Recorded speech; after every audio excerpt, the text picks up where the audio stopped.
করে মন্ত্রীরা, ওরা মিথ্যাবাদী। করিডর আর ট্রানজিট এক জিনিস নয়। ট্রানজিট বলা হয় এক দেশ থেকে অন্য দেশে যাওয়ার জন্য, নিজের দেশে থেকে অন্য দেশের উপর দিয়ে আবার নিজের নাম বলছে হলো ট্রানজিট। ধোঁকাবাজির একটা সীমা থাকা দরকার। এই ভারত আমাদের 3 বিঘা করিডর, বাংলাদেশ মানুষের অধিকার প্রতিষ্ঠা করার জন্য রাজনীতি করে। ইসলামী আন্দোলন বাংলাদেশ মানুষের কল্যাণ করার জন্য, বাংলাদেশ কল্যাণ রাষ্ট্র প্রতিষ্ঠা করার জন্য রাজনীতি করে। সুতরাং কোনো লাভ হবে না।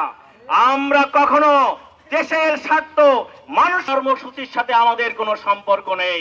সুতরাং আজকে আপামর জনগণকে সাথে নিয়ে এই ভারতীয় সরকার, এই গোলামী সরকার, শেখ হাসিনার সরকারের পতন। আসুন, যারা মানুষের প্রতি জুলুম করে, যারা দেশের স্বাধীনতা সার্বভৌমত্বকে, এই চ্যালেঞ্জের অস্তিত্ব থাকবে না বাংলাদেশে। সুতরাং আসুন, আমরা যারা দেশকে ভালোবাসি, আমরা বলেছেন, সাংবাদিক সম্মেলনে বলেছেন, ভারতকে আমরা যা যা দিয়েছি ভারত আজীবন মনে রাখবে। আমরা যা যা দিয়েছি কখনো ভুলতে পারবে না। প্রিয় ভাইরা আমার, আমরা জানি নেতা যদি আদায় করতে পারে, স্বার্থ আদায় করতে পারে, স্বার্থ আমার এলাকার স্বার্থ আদায় করে এসেছি, ঠিক না ভাই? আমরা এমন এক অবাগা জাতি, শুধু দিয়েই আসে আর দিয়েই তিনি গর্ববোধ করে, প্রাপ্তির ব্যাপারে উনি কোনো চিন্তাই করে। আশঙ্কাজনক যে বক্তব্য, সর্বশেষ উনি যে বক্তব্য দিয়েছেন, ট্রেন, এই যে রেল, যে ট্রেন, এই ব্যাপারে যখন সাংবাদিকরা প্রশ্ন করেছেন, তখন শেখ হাসিনা বলেছেন ইউরোপের বিভিন্ন ক্রান্তিতে ওনারা কোনো সীমানা রাখে না, তাতে কি সমস্যা আছে? অবশ্যই সমস্যা আছে। আপনি বলুন, যেমন নেদারল্যান্ডস, এই সমস্ত রাষ্ট্র কখনো মানুষের ভোটের অধিকার হরণ করেছে, এর কোন রেকর্ড আছে কিনা? হত্যা করে এমন কোন রেকর্ড তাদের আছে কিনা?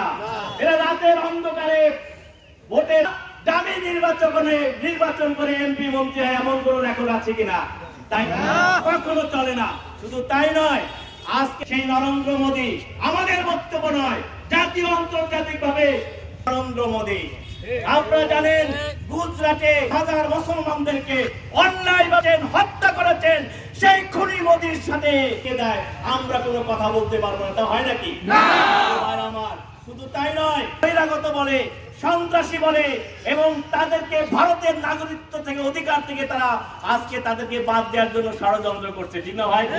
বাবরি মসজিদ ধ্বংস করেছে। আমরা শুধু এক বাবরি মসজিদের কথা জানি, এরকম অগণিত মসজিদ ধোঁয়া তুলে মূর্তি ছিল, এই কথা বলে প্রতিদিন শহীদ করছে, ভেঙে ফেলছে। সেই মোদির সাথে আপনি চুক্তি করবেন আর ইউরোপের উদাহরণ দিবেন? এটা যারা তিস্তার কথা অধিকার আদায় করতে পারেননি, কখনো আমাদের কোন সীমান্তের হত্যা আপনি বন্ধ করতে পারেননি। আমাদের যে 3 বিঘা করিডর, ছোটকাল থেকে আমরা শুনে এসেছি, 3 বিঘা বাংলাদেশ জিন্দাবাদ, জিন্দাবাদ।